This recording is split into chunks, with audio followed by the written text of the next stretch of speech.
Tragedies in the form of disasters, accidents, crime, and violence can strike anywhere, anytime, and to anyone, regardless of age, race, or social status.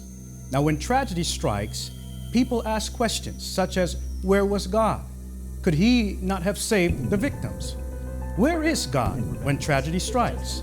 Find out today on Face the Truth.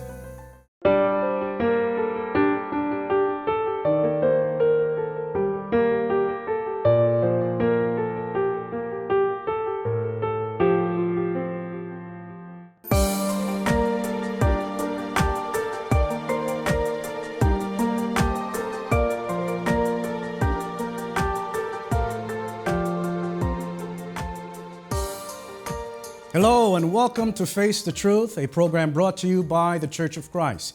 I'm Brother Barry Thompson. Recently we have seen tragedy upon tragedy strike, from natural disasters to unthinkable acts of violence. Details are still sketchy, but Iranian media report at least 50 people have died in a... Casualties have been reported, with a number of people buried in a landslide in Manila. An officer arrived on scene.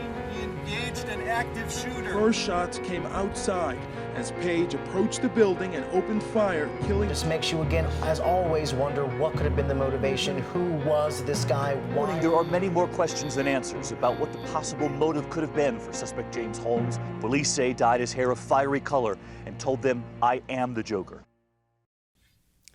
When tragedy strikes and lives are lost, the first thing that comes to mind is why. Now, in asking why it happened, some even go further and ask, why did God allow it to happen? How could a loving God allow such suffering and so many innocent lives to be lost? And others go as far as blaming God. Now, while some conclude that there is no God and that's why it happened, let's ask this question: does God enjoy seeing innocent people die?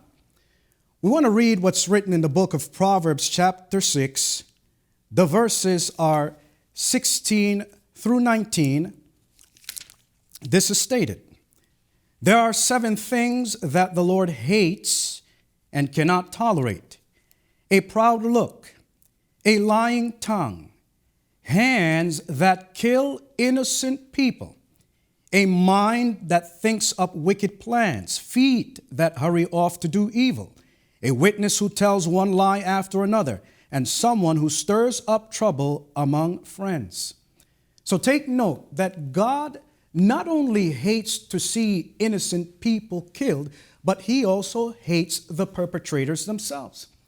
And so some would ask at this point, if God hates to see innocent people killed, then couldn't He prevent these things from happening in the first place? Again, we go to the Holy Scriptures for the answer. Here in the book of Isaiah, the chapter is 59 and the verse is 1. "Don't think that the Lord is too weak to save you or too deaf to hear your call for help." The Bible tells us that God is not too weak to save people, nor too deaf to hear our call for help. Because as the Bible also clearly teaches, God is all-powerful and all-knowing. And so God, as we learned earlier, hates to see these things happening, and He also has the power to stop them. So the next question is, why doesn't He? Is God the problem? If not, then who is? Well, find out when we return on Face the Truth.